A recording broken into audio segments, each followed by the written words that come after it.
Hello and welcome to this COMP3218 game design and development video from the University of Southampton. My name is Tom Blount, I'm one of the lecturers on the course and I am joined today by... Hi, I'm Luca. I'm one of the demonstrators on the course. Fantastic. So in this video we're going to be going through some of our students' first set of courseworks. Luca, could you tell us what we asked the students to do for this coursework? So yes, in this coursework one, we've asked the students to create a game prototype with a core dynamic and a way of tutorializing the mechanics to the player. Fantastic. All right, without further ado, let's jump into our first game. All right, and our first game is Astro Runner. So we already have quite a nice title screen here. We've got some lovely ambient background music. We've got nicely pixelated font. Yeah, let's jump into it. So we've got level select 1, 2, and 3. Good. Looks like we've got maybe some stuff to collect as we go. Okie doke. So we've got some... So the classic WASD in the background. Yep, sort of diegetically written onto a cavern wall as well. We have to learn how to jump before they let us proceed, so that's always good. Oh no, I've fallen in a pit. Sorry, I got out of the pit. Now, different ways in which the spikes can be placed that create slightly different jump timings. Ah, interesting. Aha!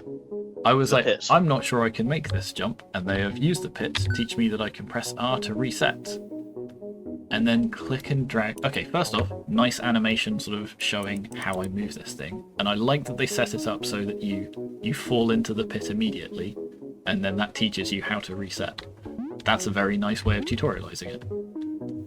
And the little platforms themselves have an up and down arrow on them, showing their degrees of freedom along the track. I wonder if we'll get any other arrows on these. Oh, well, wonder no more. Here we go. Oh, there we go. That's quite good. That's clever. That's a very Having nice to way move them out of the way.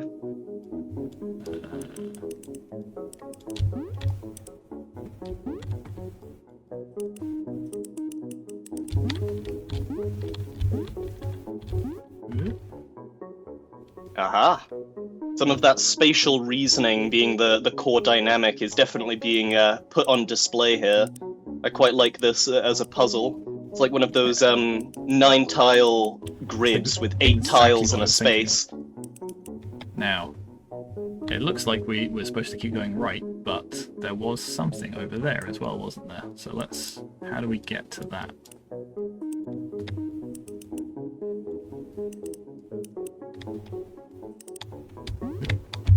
Cracked There it. we go. Nice. Nice little ding as well. Good bit of sound as well. Oh, cool. Checkpoint. Alright. So it doesn't send you that back that far. Yeah, I was wondering how where the checkpoints are placed. Another little secret gem. Nice. And based off of the intro splash screen, we can assume that those are all of the ones for this level.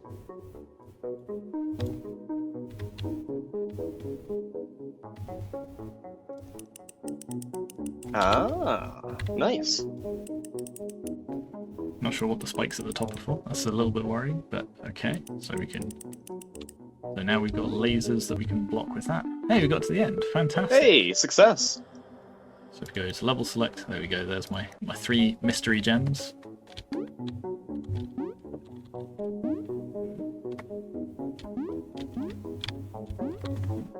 Another gem down here. Some sort of box up there. Let's go see if we can get that box. So we'll talk about this. That's right, there's a checkpoint there. I was just about to say, the fact that the camera follows you a little bit slower, particularly when you're moving up or down, it's a bit annoying, but not totally the end of the world. Got a button. What's the button going to do? Is it going to open this door? Wants the door open. Yeah. Do I want to keep Classic going bit that of way? Portal gameplay. Yeah. I don't think Portal is necessarily the thing that invented buttons. No. It's very reminiscent. Having a companion cube-esque thing makes me go, oh, my friend. Oh. Ah, and then you're sent back. Now, is my... But you do keep the collectible. I keep the gem, so that's fine.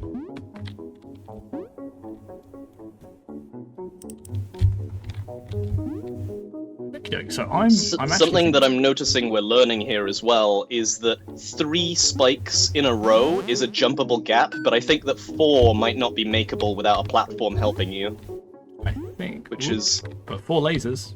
4 lasers. 4 lasers. Yeah, because you've got a little bit of a downward gap there as well as an across gap. I think if that were level I could make it, but you're right, it's not easy, so... Alright, we need to open this door to get this out, but we'd have to stand on the button. There we go. So again, nice little sort of extra puzzle that's not needed for... Oh, there we go. Nice. Demonstrating that you can move the blocks not just with the player, but with the, like, puzzle mechanics as well. And we'll talk about this soon enough, but yeah, very nicely sort of integrated into the level design. There we go. I like the way they're really sort of like introducing a mechanic, building a puzzle around that mechanic, introducing another mechanic, and introducing it to an existing puzzle. Yeah, it's got like a bit of a layered approach to it.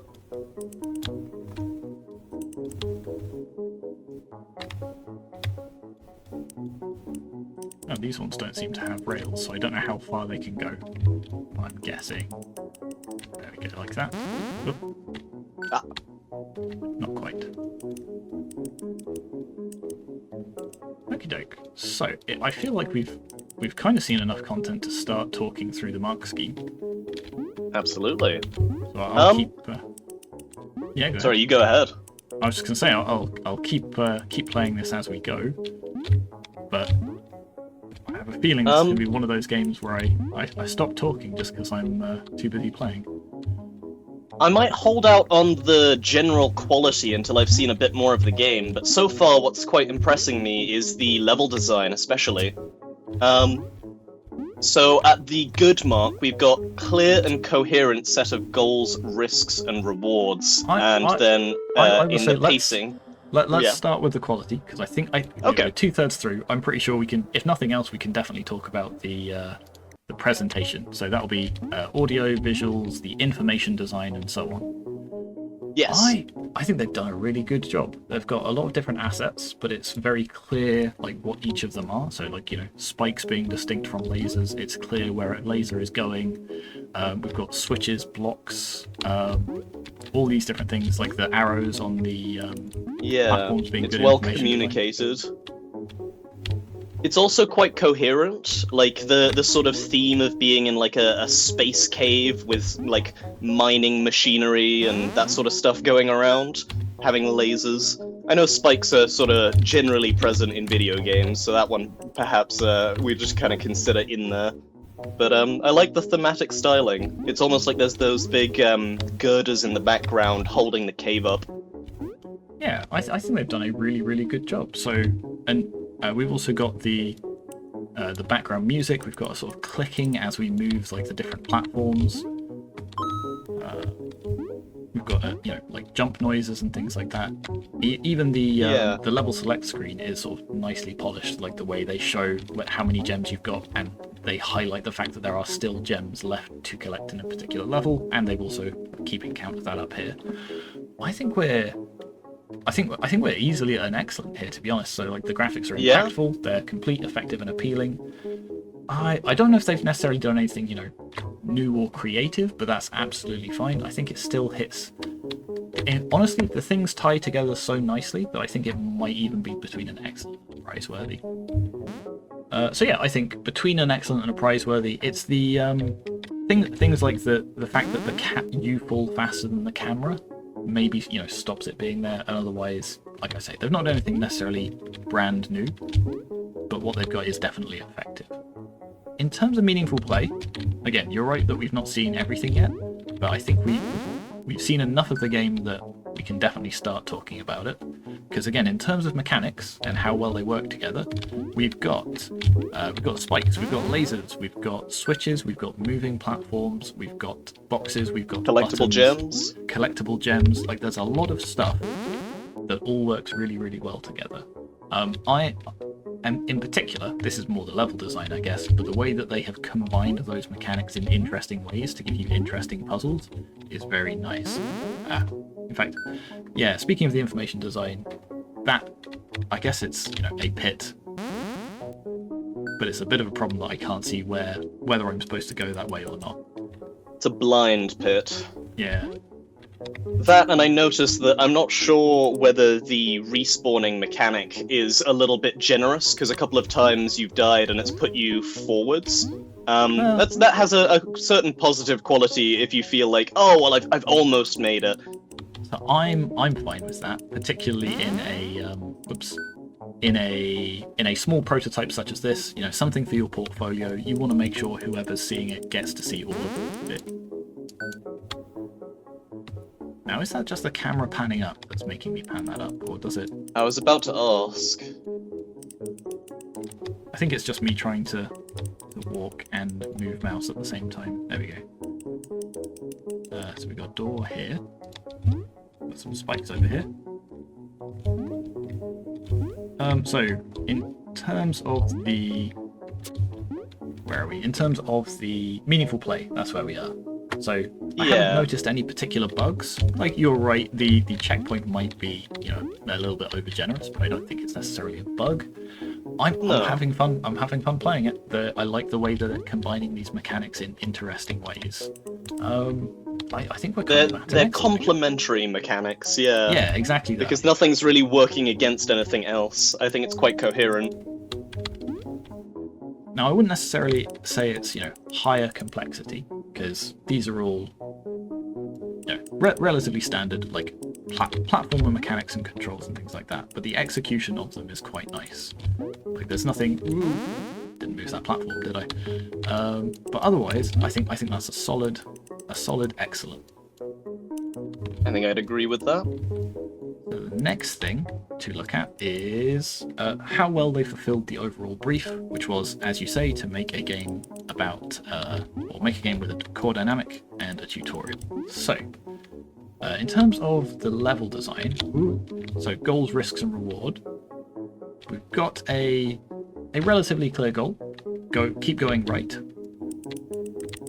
And then we've got some risks and rewards kind of added in with the collectible gems, some like parts of the level that aren't 100% necessary, but get you a little extra bonus. Yeah, exactly. Where do I need to take this box? I guess I can't take it up, so I'll take it down. Then I can take it up like this. So yeah, pretty clear goal. The difference here between a good and an excellent, we've got clear and coherent set of goals, risks, and rewards. Clear, coherent, and well-balanced. That's the major difference. Is there any sort of, like, major mechanic or level design element here that is dominant, that is kind of taking attention away from the rest? Not so much. No, I don't think so. I think they're relatively well balanced. Like, again, for a small prototype, you want your audience to get through it, but oh, I missed a gem. Congrats. Where was that other gem? Yeah, they add like a little bit of extra challenge, but it's not too daunting. So, let me just hide under here for a second. Yeah, again, it feels like a sort of easy excellent. Again, there's no alternative sets of goals, risks, and rewards. I'm not choosing how I want to play the game so much as I'm choosing whether I go for the extra reward or not. But again, it feels pretty solidly at the excellent level. Nicely done. Which brings us to pacing. So how does the tension and the difficulty sort of increase over time? Is there a clear sort of final peak?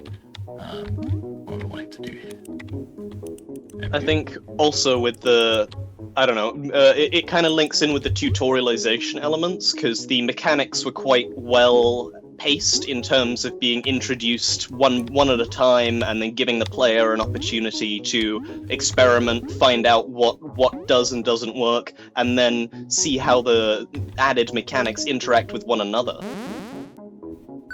Yeah. So, in terms of, the tension and the difficulty, I would say a satisfactory would be the tension clearly rises over time. Good would be it rises in a pattern, and again, excellent would be a well-balanced pattern. It feels like it's pretty well balanced. There are, the puzzles are definitely, steadily increasing in difficulty. There are some moments of respite between them.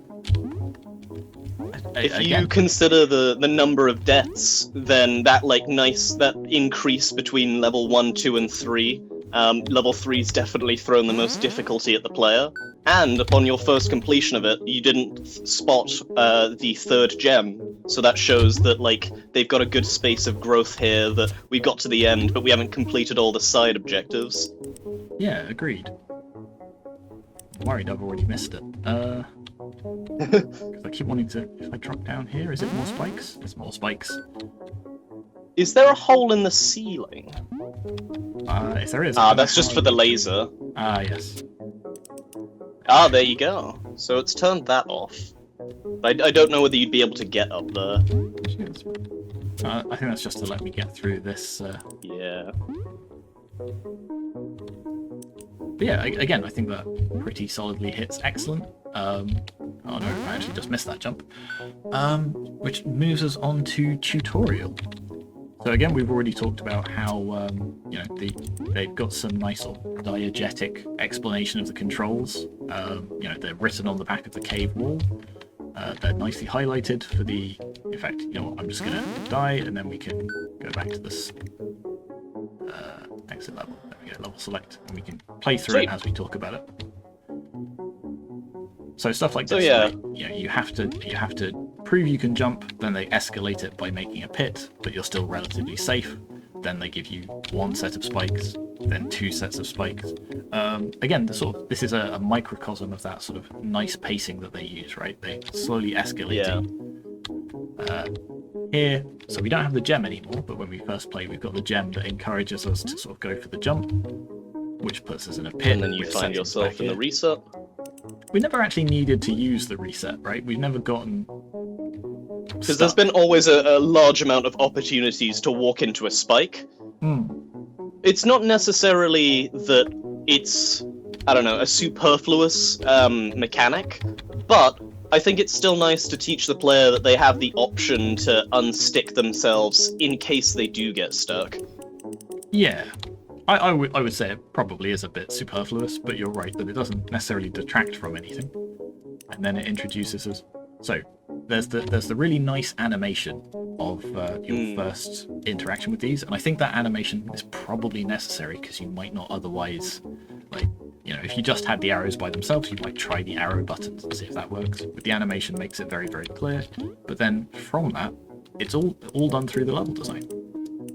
The fact that you can see how these different bits interact with each other, the fact that the puzzles are set up to sort of show you a new combination of things works really, really well. So in the mark scheme, we've got a difference here around that excellent to prizeworthy. So the gradual explanation of gameplay and controls, fully aligned with play and sometimes communicated through level design, versus gradual explanation of gameplay and controls fully aligned with play and communicated through level design. So we've got a few things that are diegetic here, but I don't think in any sort of a negative way. Oh yeah, absolutely. And the same with the... like I say, the animation. The animation I think is really good. Not everything is done through level design, so I don't think it hits the perfect prizeworthy, but I think it ends up sitting between the excellent and the prizeworthy quite happily. Absolutely. This is a well put together tutorial. Particularly the lasers, for example, they're introduced purely through sort of the design of the level, and I think they do a good job of that. Same with these bits. Okie doke, which brings us on to core dynamic. Now, I have a very clear idea of what the core dynamic is. I'm pretty sure you do too, because you mentioned it earlier. Absolutely. What Yeah. do they say the core dynamic is? Spatial reasoning. And Excellent. then they've got a little section. The game involves solving various mini-puzzles that require you to move level components around in order to progress. The player is also required to jump on platforms whilst avoiding spikes and lasers. Nail on the head, you know? Yeah. I think this is quite effective at spatial reasoning. You're presented with a space, you have to reason your way through it. Textbook spatial reasoning. Pretty much all of the mechanics that they've got tie into that. So obviously as the player, all we've got control over is the moving and the jumping, and I guess the platforms, and all those things are about how do I arrange this space so that I can get through it without dying. Not like that.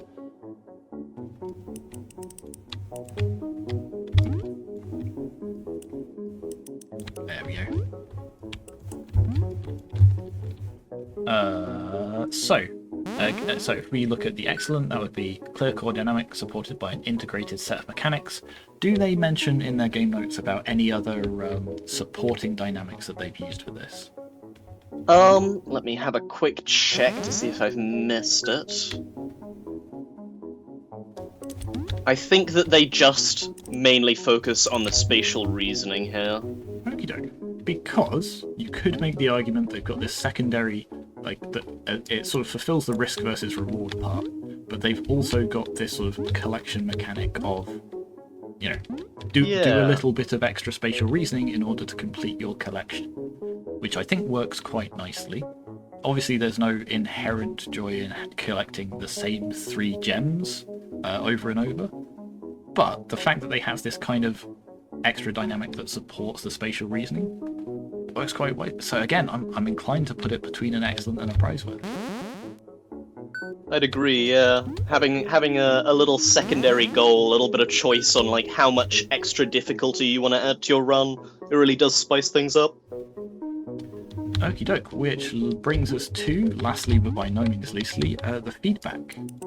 Yes, so here we are. I've got their document open with 4 different pieces of feedback, and then their responses. So if I go through these, one piece of feedback was to spread the tutorial out while tutorializing the game. So their response is, at first we introduced all the mechanics at the start of the first level, but then we changed it so that the mechanics were introduced more gradually through the levels, and the user was able to use the new mechanic for a while before another one was introduced. Level 1 now only introduces movement, spikes, platforms, and stationary lasers. Level 2 introduces doors and pushable boxes, and Level 3 introduces moving lasers and more complex puzzles. Brilliant, yeah. So, whoever gave that feedback, I think that, I don't know if I saw this game at the stage of development while everything was in Level 1, but imagining a version of it that did have everything in Level 1, I can see why that feedback was given, and I think they've executed it quite well. Yeah, agreed. I suspect it was probably me that gave that feedback. And yeah, they have definitely made some marked improvements from their initial vision, which is exactly what that minimum viable product is for.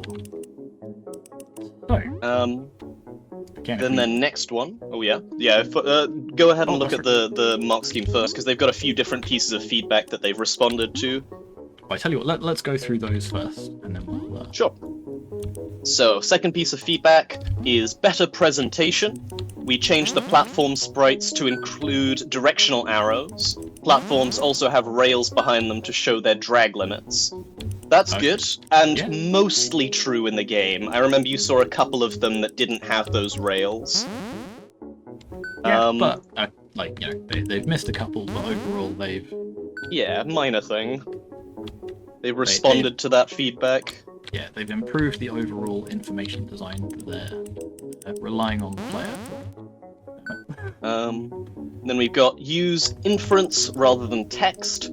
Rather than using text on the screen to tell the user they can move the platforms, Level 1 includes a visual animation to show the user how to drag down the first platform. The placement of the first box in Level 2 also infers that the box has to be moved in order to jump up to the new ledge. Yeah, that's quite good. That's so we've already I know you mentioned when you first saw it. And then the last one, background lights could be misleading, so we removed the background lights. There you go. Sure. Yeah, I can't imagine. I'm pretty sure, again, that was a bit of feedback I gave. I can't remember what they looked like, but I remember it bothered me at the time. So, yeah, definitely an improvement. Obviously, the biggest improvement is the sort of spacing out of some of the tutorial elements and the information design, which we've already commented on quite heavily. And, yeah, it would not have been as good a game if they hadn't made those changes. So, I think... And you got 100% completion now. Yeah. So again, this feels like it's a pretty solid excellent. They've done some interpretation of the feedback. Mostly they've just made, straight up changes of, well, the tutorial was all at the start, so we spread it out. The lights were confusing, so we removed them. But that's fine, right? They've done some interpretation, and the changes that they've made have been successful. Again, they haven't necessarily hit the prize worthy for this, but I think that's absolutely fine. Okie doke. Overall, very impressive game. Yeah, it's a really, again, a relatively simple concept, but hits so many of the things that we were looking for in particular for this coursework. So nicely done there. Right, let's move on to our next game. All right, and our next game is Parent Pandemonium. So again, nice title screen, although I guess it doesn't have the title on it. Sets kind of the scene. We've got levels, got tutorial 1, 2, and 3, but let's just hit play game. We recommend new players play through the tutorial. Would you like to play the tutorial? Yes, we will. Yes, but it's please. nice that they give the option to skip, because we wouldn't want to play this every time we started, probably. To-do list. Boil the kettle, make some toast, get spread for toast. A standard morning. So let's walk over Absolutely. to the kettle. Also, I think it's cool that the title screen is also the main level, or the level 1 at least. We've got one of those defective kettles where you have to hold the button down to boil it. You need to look after little Timmy, press F to pick him up and keep him out of harm's way. Cool. Goodbye, little Timmy. You've gone into the void. Oh no, but we can't do the task because we're holding little Timmy. Might be nice if there was an indicator that we were holding little Timmy, but I guess little Timmy is not around, so it's okay. With Timmy in our hands, we can't complete the task. That is true. So, is there a Timmy depositing location? How do I put Timmy down? Do I have to go down here? Is there a button to put Timmy down? Perhaps in the bed on the right? Yeah, maybe. Or we could just throw him down the toilet. No. That would be Parent Pandemonium.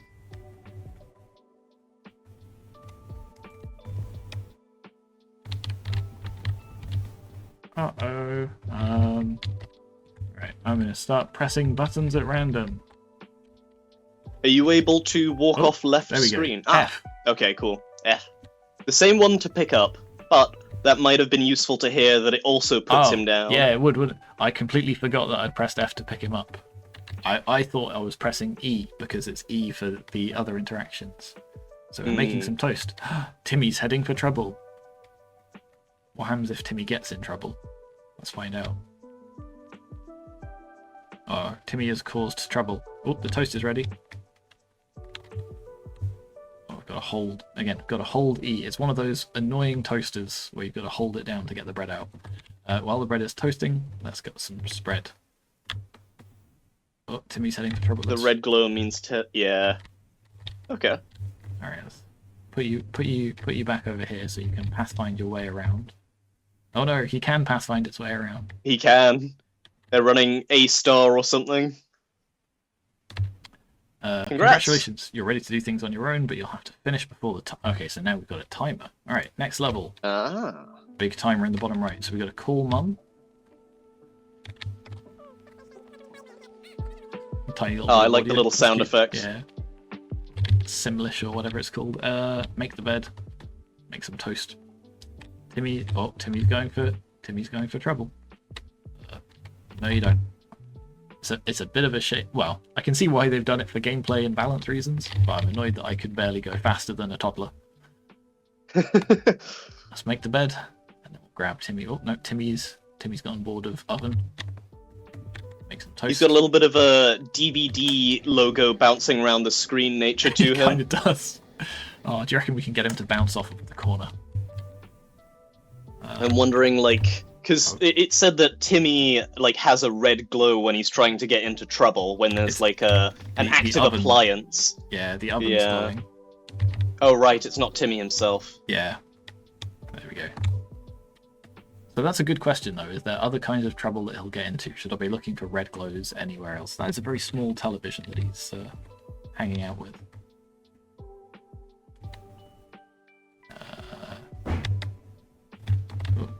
Now, before the toast burns and Timmy gets into the oven, we've got 40 seconds left. There we go. It was a little hard to see behind the character sprite, but I think the toaster did change sprite when it was on and when Timmy was walking towards it. Previously, he was just kind of milling about near the sofa and the TV, but as soon as the toaster changed icon, he started hunting it down. No, I think the oven changed again. Oh, did it? Gone red. Yeah. Oh, perhaps. Alright, so same message as last time, but this time boil the kettle, run the bath, tidy Timmy's toys up, make some toast. Oh, the oven seems to be out of bounds now. Okay. So what's Timmy going to try this time? Alright, that's all done. Run the bath. You know what, Timmy, you can come with me.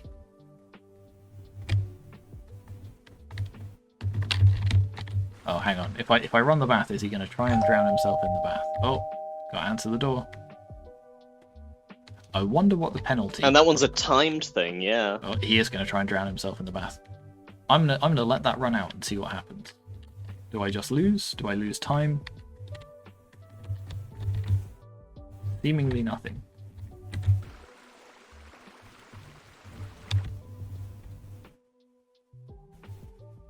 With the communication of the different loading circles of white, green, and red, I'm still trying to figure out why they've used red here for the answering the door.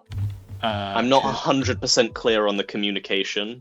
I believe, or my best guess is, much like the toast, you have to take it out before the circle goes fully red, whereas all of the others... So, like, green is me doing a thing, I think. Yes. Or I guess white is me doing a thing. Blue is it doing a thing by itself that I have to wait for. And then red is it doing a thing by itself that I have to stop. I see. So here we go. Here, white circle for me doing a thing. Like beginning an action. And then blue for it doing a thing by itself. Cool. So do you reckon I've lost points for not answering the door? There we go. Red. Potentially. Your time is also just about to run out. Oh no! I did it just with a second to last spare. second. You managed to complete all your chores while keeping little Timmy safe. Next level. Alright. There's a little bit of level change in the bedroom there. There's some pillows that have come off the bed. Is that like a new It's a new it's wall? An obstacle. So yeah, just like the pot plant and the chair in the middle of the floor. That's stuff that's getting in my way. Oh, Timmy's going for the... And I think this table and chair in the kitchen as well, just making things a little awkward for me. What happens if Timmy gets in the oven? Let's find out. Uh-oh, Timmy died. Timmy dies! Timmy, no! Okie doke. Alright, so again, I think we've seen enough of the content that we can start working our way through the mark scheme. And then hopefully by the time we get to that bit, I'll have finished this level. So in terms of overall presentation, so sound, visuals, information design. I think it's somewhere between like a satisfactory and a good here, perhaps. Because I think they do communicate the majority of the things to the player that need to be communicated, so you can see like which parts of the level are interactable based off of whether the circle shows up, and you've got a few different like sound effects and I don't know, stylistic decisions. This is all quite coherent as a sprite set, but I'm not sure if it goes beyond that into the sort of excellent range. I would say, you know, it's at least a good. They're complete and effective. Yeah. Like we can tell what's what. We can tell when when there's something that we have to deal with. You're right that things like, you know, the oven highlight and the bath highlight maybe could be a little bit more prominent.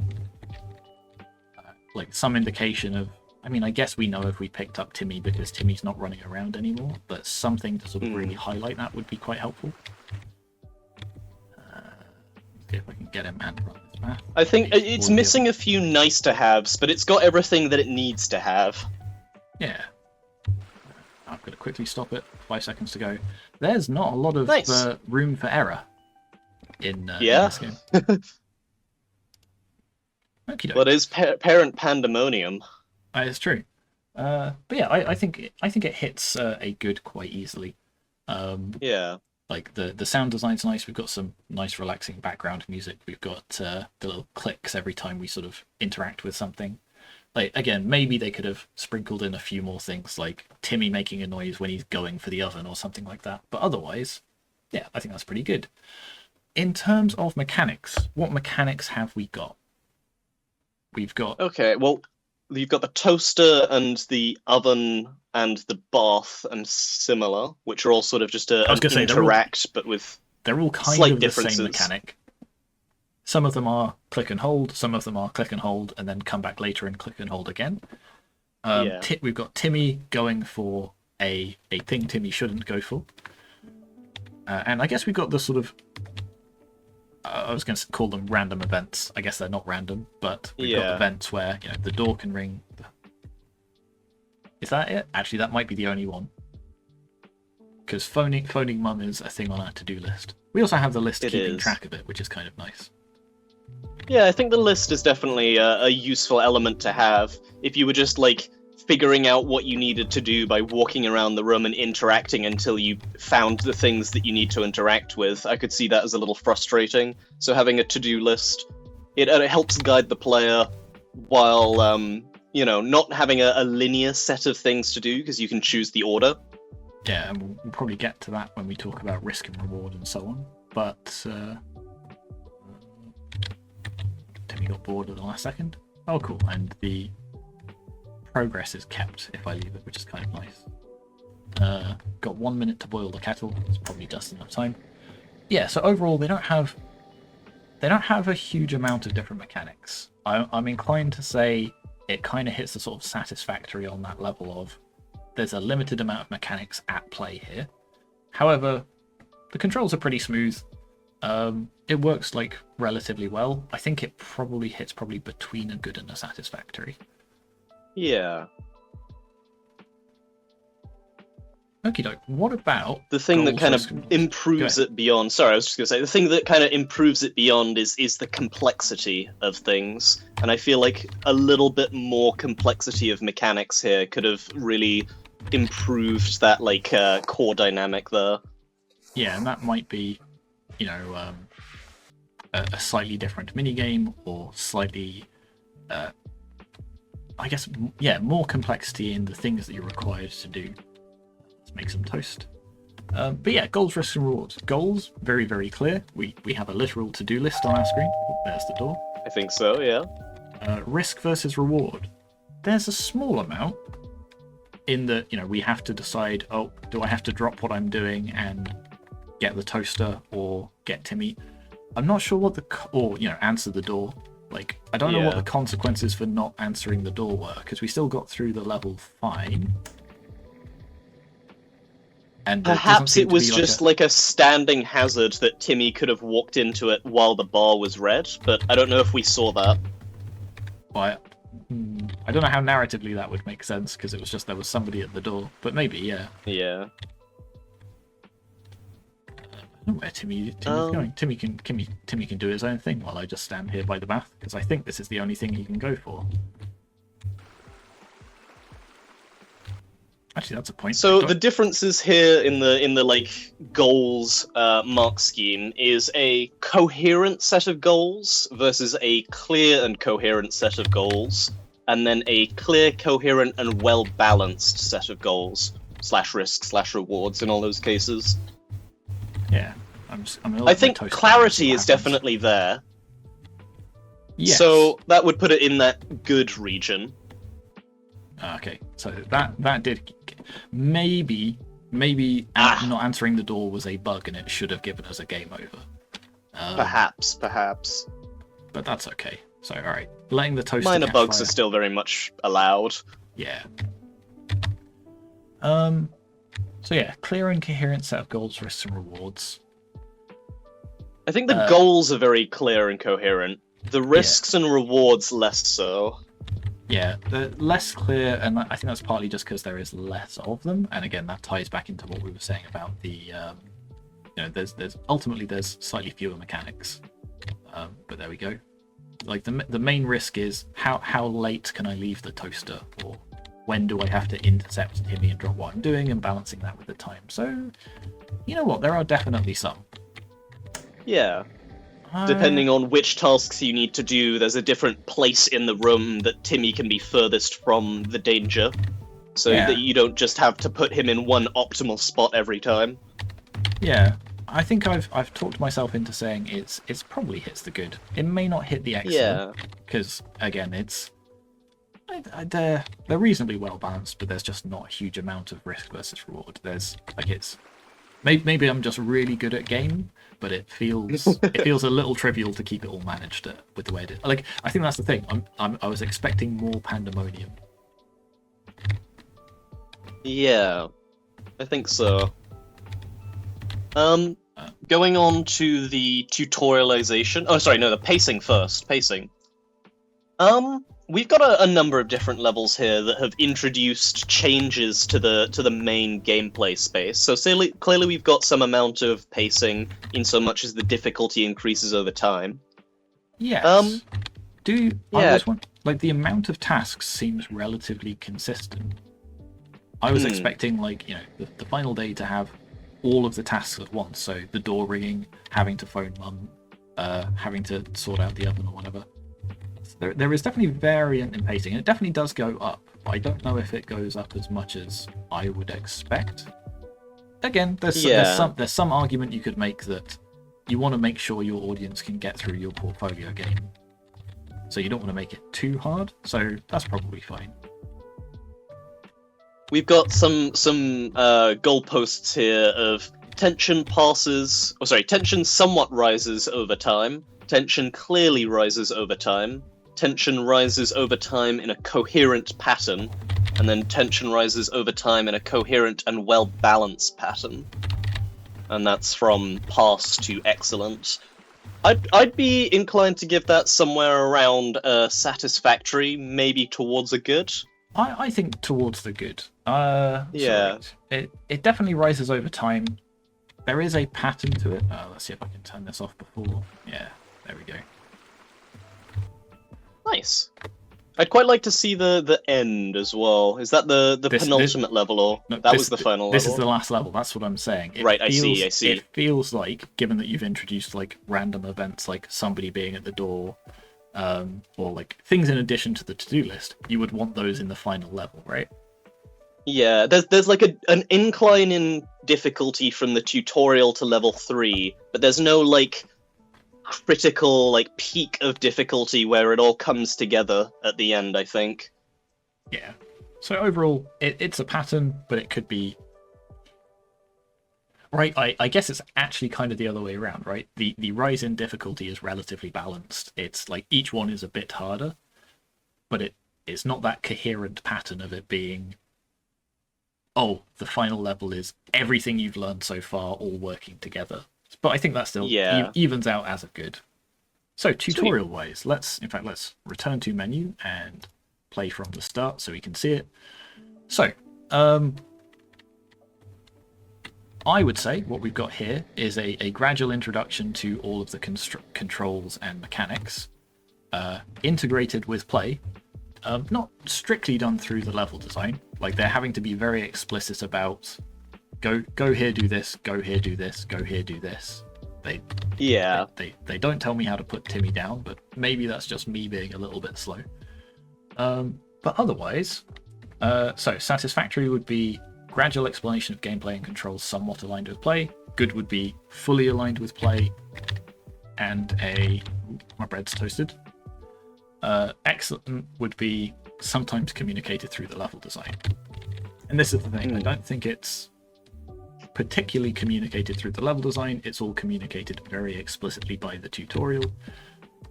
Partly that's because they've chosen kind of, a novel type of game, like a bunch of little mini games and like kind of a new thing. So although that works, it means they've got to be a little bit more explicit about what needs to happen.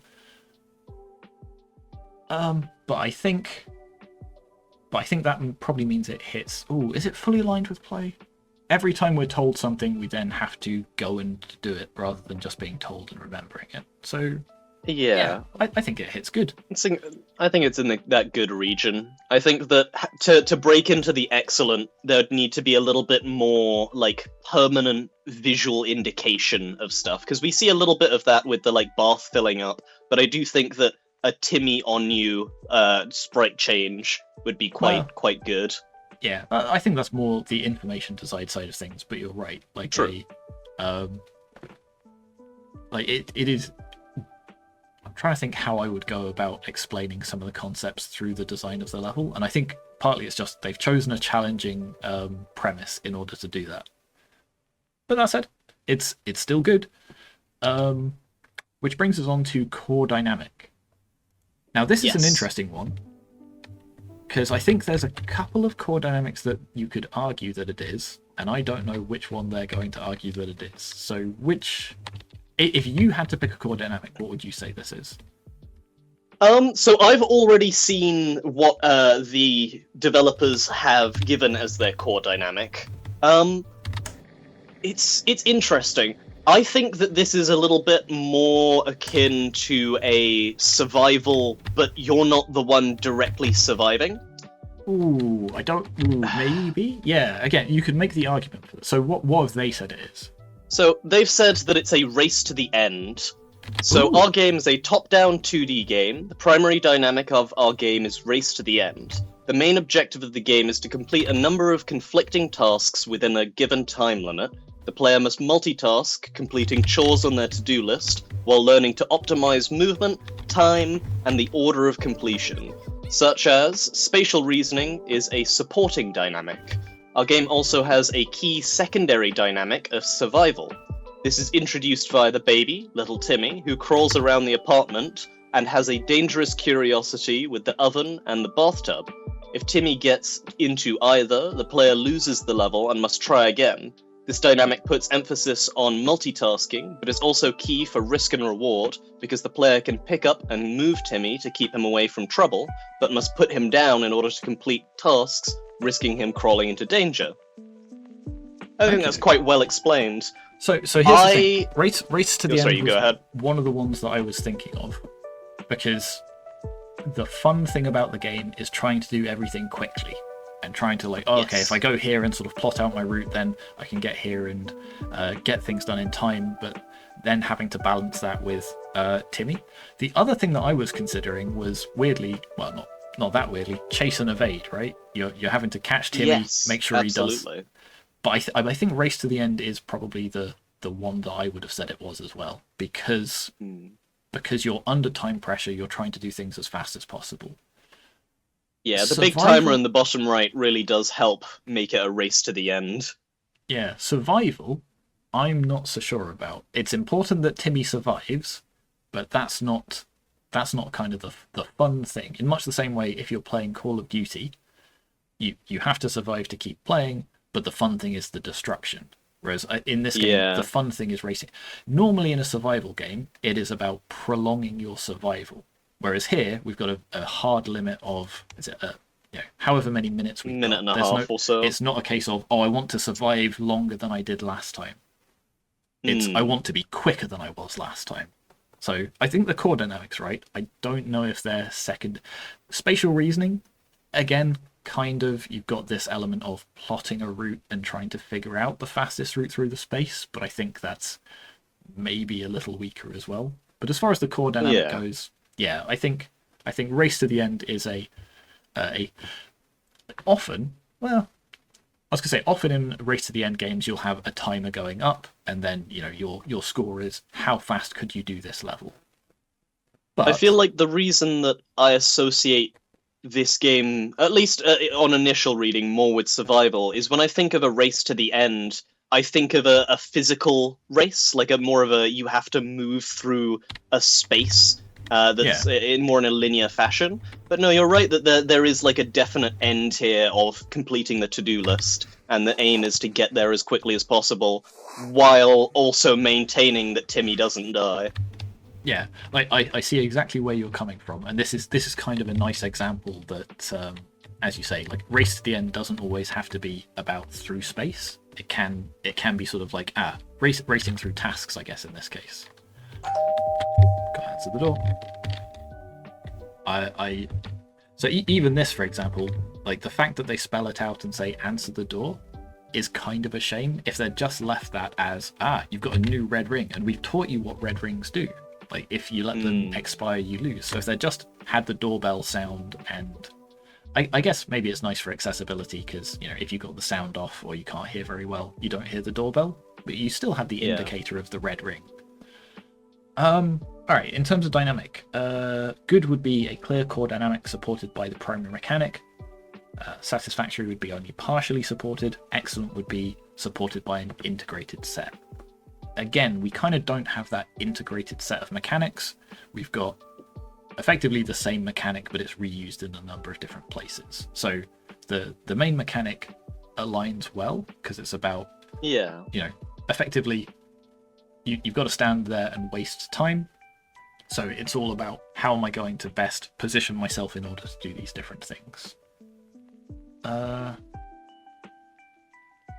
And then as well, you've got the sort of Timmy mechanic where he's drawn to danger that sort of adds to the time pressure, because not only are you doing a set number of things in a limited time, you've also got like a secondary plate that you're spinning that you're keeping track of Timmy.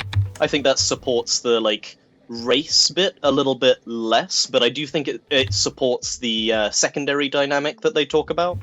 Yeah, I think the main thing that Timmy does to sort of support that race to the end is kind of the positioning, right? And it feeds a little bit into that risk versus reward that we already talked about, of how far away do you risk moving Timmy from the oven, and how do you balance that with... Yeah. When you were in the early part of this game, I did assume that more of the appliances were a danger to Timmy, but seemingly it is just the oven and the bathtub, which is interesting that because you've spaced them they've spaced them in the top left and the bottom right corner. Yeah, exactly. Before we get sidetracked too much, core dynamics. Sure. Are there any mechanics that you think draw away from the race to the end? That's an interesting one. Potentially in so much as the fail conditions of the letting the toaster go and stuff. I don't know. I wouldn't say they detract from it. Yeah, in much the same way you can make the argument that, you know, Mario is a race to the end game because you've got to get to the end before the timer runs out, but if you die to a Goomba, you know, that doesn't take away from it. So I think that's fine. I think we can say they've got a good core dynamic. I think so. And lastly, but by no means leastly, feedback. So what feedback did they get? How did they respond to it? All right. Ooh, this has got a lot of feedback. Maybe I shan't read every part of this out loud for the recording. I was going to say, we'll go through it, but you can give us the cliff notes. Yes. So, she suggested that we add some sound to the game, like sound effects as the event feedback for task interaction background music. That's good. So they added a little bit of lo-fi background music and added sound effects for the kettle boiling. They have some stuff relative to creating a minimum viable prototype to prevent like scope creep and stuff. So they made a list of all of their ideas, extracted the most valuable and important ones for a first level. I think that's quite clear that we can see that for the first level they're telling us, here's the main thing that we want you to do. And they've also specified what the mechanics brought to the game For example, risk and reward, pacing, tutorialization, to ensure that we fulfill the mark scheme. So that was their first set of feedback on week 4. Oh, Then they week dated their 5, feedback. Nice touch. they've got week 4, week 5, and week 6 feedback. So, just skimming through slightly. Gosh, they have been very detailed in Yes. in talking about their feedback, which is good.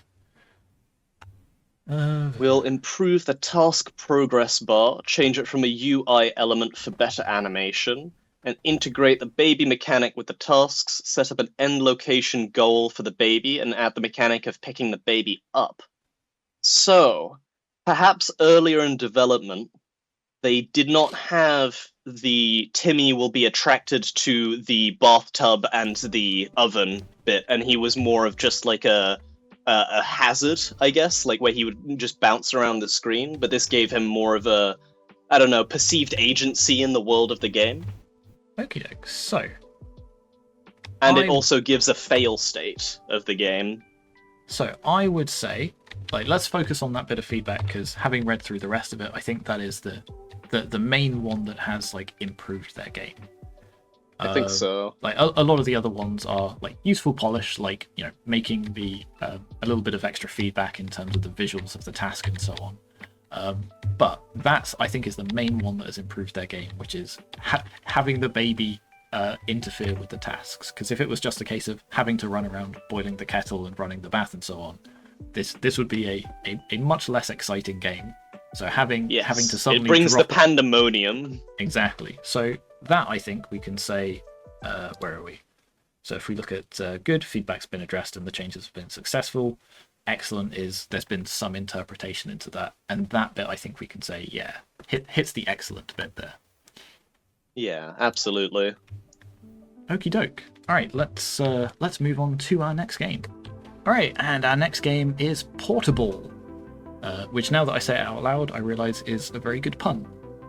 We've got a nice title screen. They've even got a nicely rendered title, and we've got a big old start button. So let's press that and see where we end up. Ooh, that's a lot of levels. We got a lot of tutorial. Tutorial 1, Tutorial 2, Tutorial 3, Tutorial 4, Tutorial 5, Tutorial 6, and then level 1. And then I guess we unlock these as we go. But let's start with Tutorial 1. Okie doke. That was a very simple, a nice, easy level. You're right. Space. Ooh, space is not jump. Space is parachute. Skull. Spikes. Okay, don't go in pit. There we go. Just enough. Nice. I feel like that level probably would have taught us left and right and space at the same time, but okay, here we go. So we've got some portals. Let's see if we can figure out. There we go. We go from there to there. Nice little graphic to explain what the portals do. Yep. Sweet. And this time, so we could just go this way, or we can go get a star. Oh no, not get a star, get a spikes. So the parachute doesn't always seem to deploy, and I think that's because I'm pressing it while I'm still on the platform. You need to press it exclusively after you've started falling. Yeah, it might be nice if I could hold space and then go this way, and then oh no, there's a big laser. But this thing on the left, I think, is a button. Yep. There we go.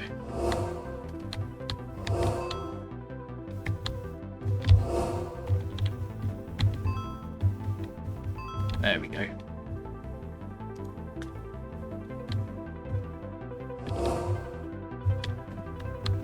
I'm enjoying the music and sprite work, because when I remember seeing this last, it was before a lot of those things got added, and I think this creates more of a coherent, like, you know, game feel to it than the previous version. Yeah, it is always nice to see how these games evolve. So we see them in the lab every week as they're working on it, and it's always nice to see how it goes from that sort of scrappy MVP to something a little bit more polished.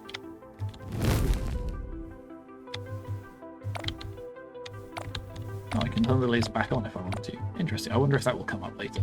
Oh, never mind. Let's play that again and go for some more stars. I seem to get a little bit stuck on something. Just a minor bug. Yeah. Aligning tiles in things like this is...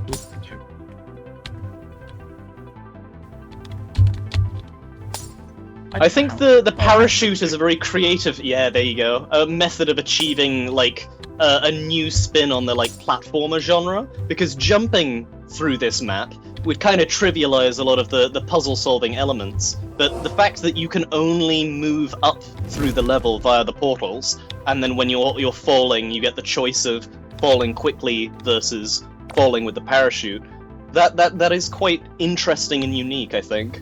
Yeah, it's a nice little twist on a pretty established mechanic. How do I... Oh, there we go.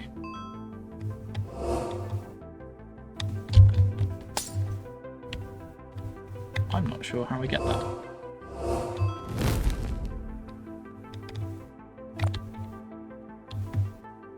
Again, another of those games where I end up silent because I'm too busy trying to solve puzzles. He's locked in. But no, I think that as an early tutorial especially, they've thrown a good amount of mechanics like at you, and I know that there's more tutorials coming, so I know that there's going to be additional layers of complexity. Yeah, there you go. Nice. I think. Well, I still missed one star, but all right. Oh, there we go. That's some of the complexity. So here's the thing. I think some of the early levels are too simple. Like, you don't need a level that's just to walk across the screen. You could combine that with your parachute or your portal even. But I like the way that it ramps up at the end. I can see why they wanted to make sure that I've understood each concept individually before chucking me into this. Okay, so here we go. So we've got. So I can't go left. You have to think this through. That's my secret. I never think anything through.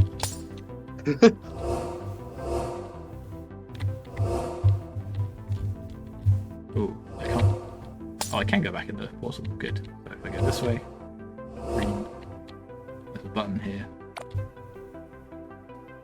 Okay, so it's relatively easy to solve with just one star, but harder to solve with all of them, which is exactly what you need.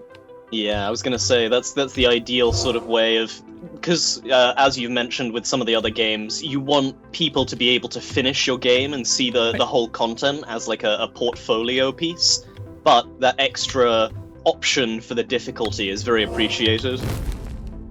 So I was going to say, is this flag a checkpoint? That makes sense. Because this would be a bit of a brutal one to do without it. Ooh. I'd be interested to see a version where someone makes an intentional rage game where you don't get checkpoints like that. There are a few games like that. I struggle to remember them by name, but I remember playing a lot of them in the early 2000s. This one, I have mixed feelings about this puzzle, because a lot of it is on just the timing rather than the actual... Ooh, it gets even more complex. I thought for sure that was going to be the last level. Nice. I thought that was the first level, and up until that point you'd just been doing tutorials. So this might be level 2 of 4 of the actual levels, and then you did 1 through 6 of tutorial. I think this is level 3. Oh, level 3. So we've got one more after this.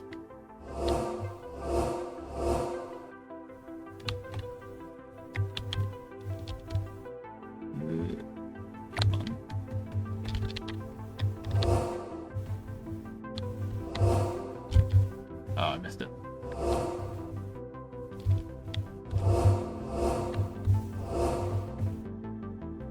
I think that little section in the bottom left is quite interesting, because unless you've been there before, it's a little bit of a reaction test of can you figure it out while you're still falling.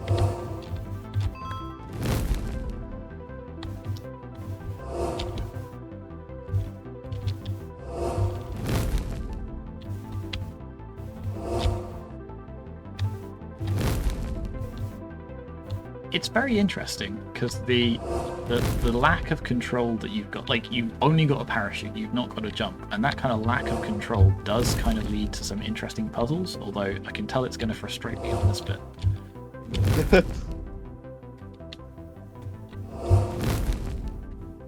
Alright, while I bang my head against this level for a little bit, let's start talking. Shall we start making our way through? Yeah. So, the overall presentation in the quality section, it's a sort of simplistic like art style, but I think all of the mechanics are very well communicated through it. Yeah, and I think they all tie together quite nicely. The portals are.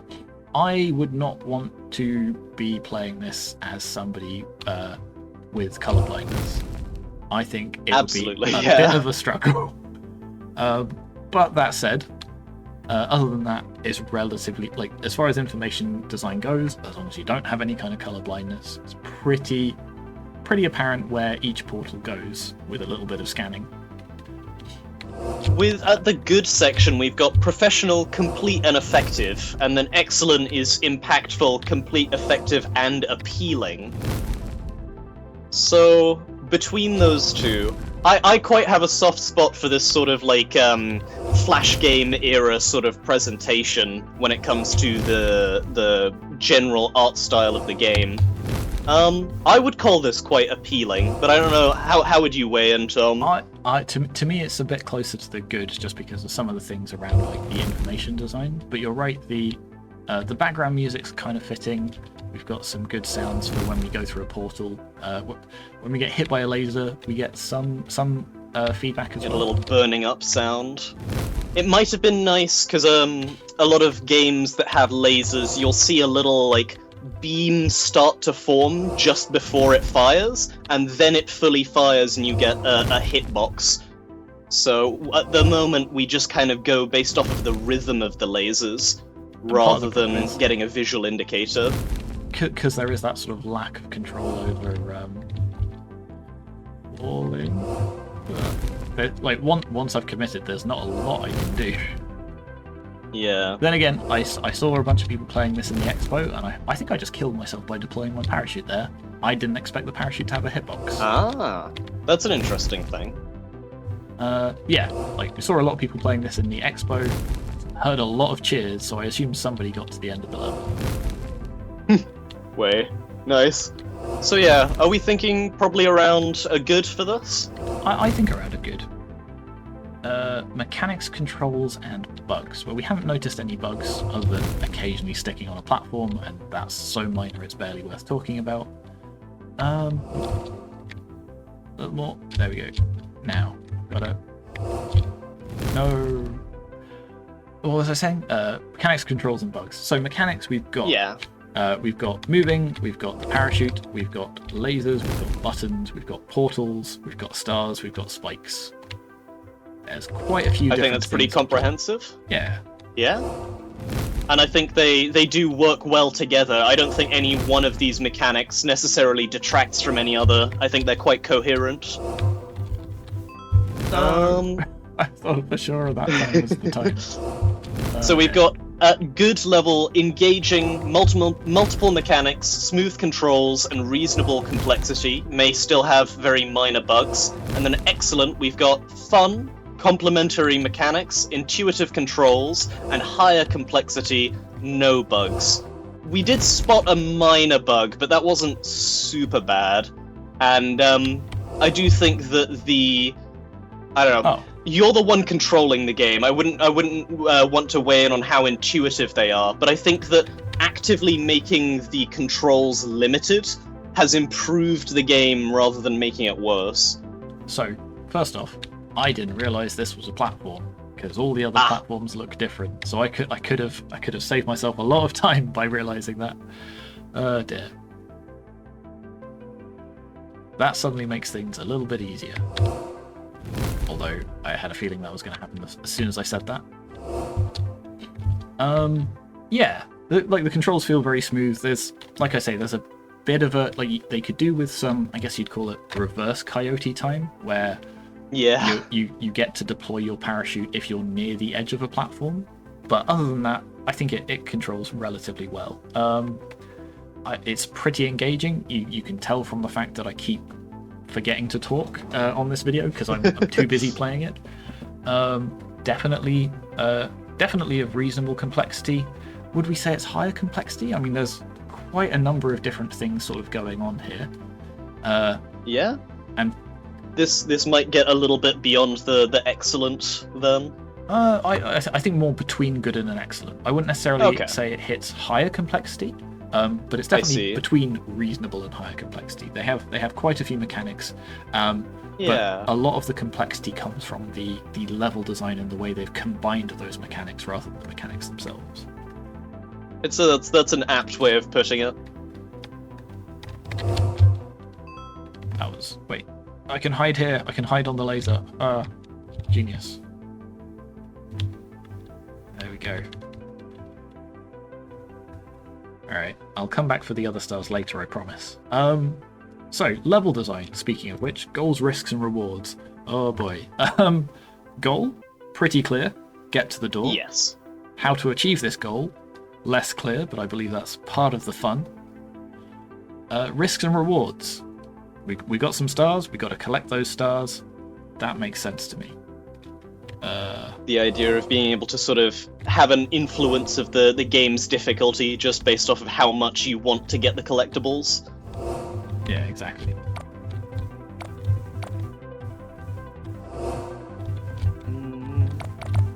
Oh, no, I'll turn it back on. So, clear, coherent, and well-balanced set of goals, risks, and rewards. So, I don't know, the difference here between the good and the excellent is about the balance. And then with Prizeworthy you get into balanced alternative sets of goals, risks, rewards. I don't know if it makes it there, but between good and excellent, I think that, I don't know, you've got one goal of the making it to the end of the level, but there are multiple different ways to do that in each of the levels.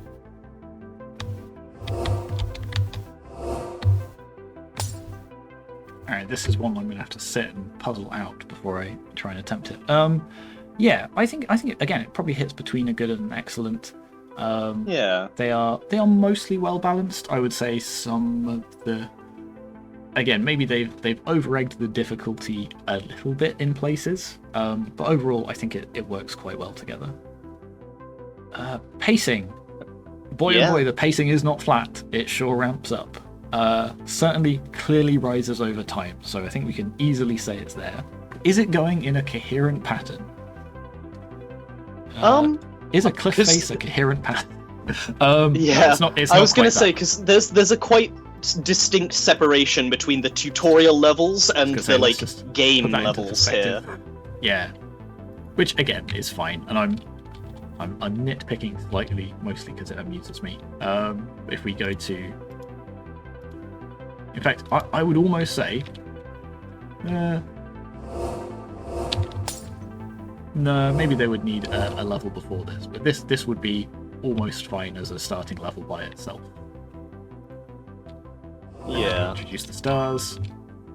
So, in terms of pacing, perhaps a little bit slow to start, and then there's a bit of a step change when you get to the non-tutorial levels where it becomes significantly harder. Yeah, exactly. But, like, it definitely rises. Is it a coherent pattern? I would say it's a coherent pattern.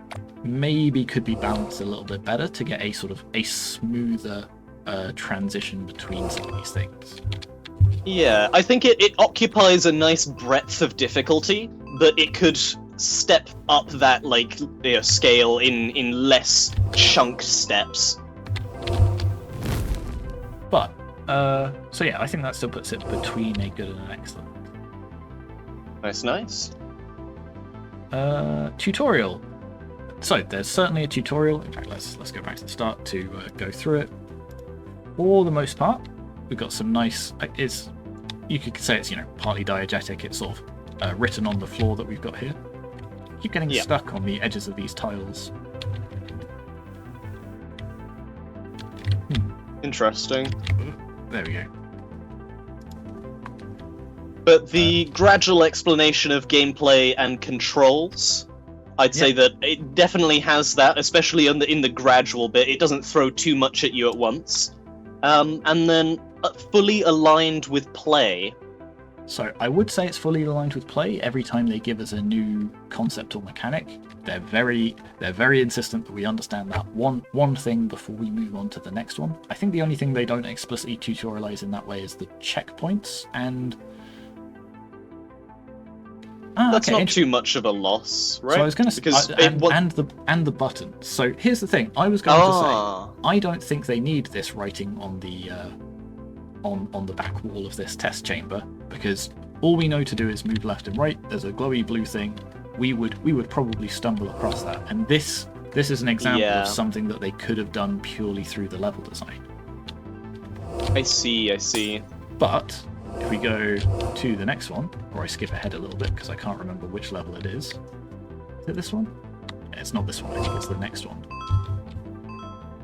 One thing similar to how you were mentioning there, the stars are in the direct path of the player the first time they're introduced, so you almost have no choice but to collect them. But then as the tutorial and levels progress, you get to the point where the stars are further and further out of the player's reach.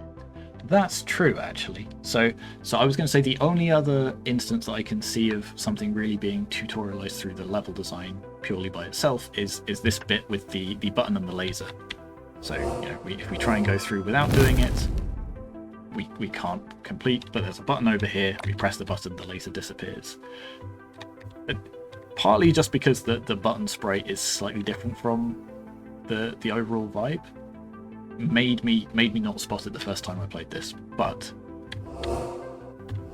like that's a good example of them doing it through the level design rather than purely through text and explicit interaction. And you're right, by itself I don't know if that would be enough to hit excellent, but because as you say they introduce the stars along the path, you collect them as you go, you get the ding ding ding, and then they start spreading them out further and further to add a little bit of extra challenge to the levels. That, I think, probably just about tips it over into the excellent for that. Nice. Core dynamic. Once again, I would say there's a very clear core dynamic here. Hopefully, they agree that it's the same one that I do. What have they said is their core dynamic? Here we are. Our game's core dynamic is spatial reasoning. Who would have thought? Good. But I think it's very, very good and supportive in that. It relies on players carefully navigating through each level, avoiding danger by using spatial reasoning to determine when and where is best to deploy the parachute. Additionally, spatial reasoning is key to determining the optimal path through the levels. Players need to plan their movements using the portals while avoiding lasers, spikes, and trying to collect all the stars. Our levels are carefully designed to maximize the spatial reasoning core dynamic so that it is obvious. Right, I'm going to read that again. Our levels are carefully designed to maximize the spatial reasoning core dynamic so that the obvious path isn't always the best one. Some stars require more thinking and riskier routes. The parachute drag mechanic further reinforces spatial reasoning by allowing players to control their descent speed. This, combined with the lack of jumping, typically seen in these kinds of games, requires players to think strategically about their route, and sometimes once you go down, it's difficult to go back up. I think that's a pretty good descriptive paragraph on how their game supports their core dynamic. Yeah, and I would pretty much agree with all of that. So, as you say, it's clearly spatial reasoning. It is all of the mechanics that they have got support it. Again, we could maybe say that there's no, actually I think there is a perfectly integrated set of mechanics. We've got the lasers, the portals, the combinations of portals all work together. There's obviously they could be adding more mechanics and things like that on top of it. And again, I would even say, much like some of the other games we've seen, the sort of distribution of stars as a kind of collection mechanic kind of supports that. I think they could have emphasized that a bit more by sort of having a collection that you display to the player to say, oh look, you've got 18 out of 27 stars, or however many there actually are. Maybe in the level select. Exactly. So really pushing the player to sort of go back and collect those things. So I think that's what would push it up to the prize-worthy. But I think as it is, I think we can say it definitely hits the excellent. All right. And then their feedback. Yeah. So, in the first lab, we received feedback to smooth the pacing of the early levels of our game, as our difficulty did not increase linearly, and instead increased exponentially. By lab 2, we had redesigned... Oh, sorry, continue. I still get the feeling it increases exponentially. It's quite flat at the start and ramps up quite hard at the end, so I don't know if they've necessarily addressed that. However, perhaps. Yeah. That said... So they say, by lab 2, we had redesigned the early tutorial levels so that these would be increasingly difficult and would build on the previously introduced mechanics rather than introduce mechanics one by one. Later, in Lab 3, we received further advice to introduce the stars earlier, so we reorganized the levels to do this while maintaining the difficulty progression and added stars to the other tutorial levels in easy locations so that they did not deter from the learning aspect of the tutorial. In Lab 3, we were also advised to improve the clarity of the goal of each level, i.e. where to go, which we have done by changing the presentation of the exit by adding an animated door on each level. Okay, I think that definitely helps. And again, I think the same, like shifting around when the stars are introduced. In fact, we already said the way the stars are introduced as part of the tutorial was one of like the particularly good bits. So that I think has definitely been successful. Yeah, like improving the information design and the clarity. Yeah, sure. I just realized this level was a lot easier than I thought it was. If I don't go for the stars. But again, that's kind of nice that like it really is the stars that are providing that kind of extra challenge. So yeah, and I also do like the way that they started combining mechanics earlier. So in fact, let's go back and see if I can find the example I had in mind. Not this one. This one. So rather than just like, you know, first they introduce moving, then they introduce parachute, then they introduce portal, then they introduce laser. Here they've introduced a laser in combination with the other things they've already taught you to keep that sort of difficulty going. So I think overall, they may not have hit the main thing of a smoother increase in the a smoother difficulty curve. I think they overall have done quite a good job of addressing their feedback. So again, I would say this is a good. The feedback's been addressed. Most of the changes have been successful. All right. Okie doke. And with that, I think that is our last game for this batch, and our last game for our last game for this video. So we will see you again soon for another video. Bye for now.